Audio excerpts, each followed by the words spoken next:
modification for people who have shoulder pain when bench pressing below a certain level is to use something like a floor press or a partial range of motion, or boards. Now you may not be able to do floor press, you may not be able to do access normal boards in your commercial gym setup. So I'm going to show you a couple different modifications that you can use using a squat rack and safety bars. It can be done in a rack like this with the uprights more exposed, or in a traditional cage setup.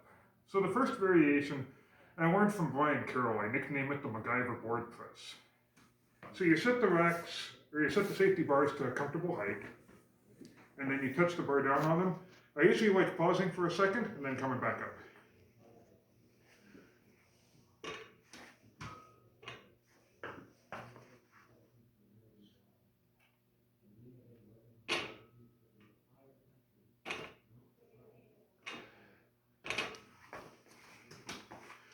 And the other similar variation I call it a pin press, some people call it that, some people call it a rack lockout.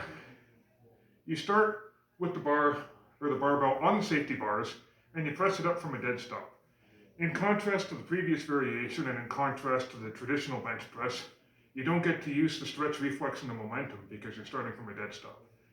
This is one I find because of how harder it is. I like to keep it to sets of 1 to 5.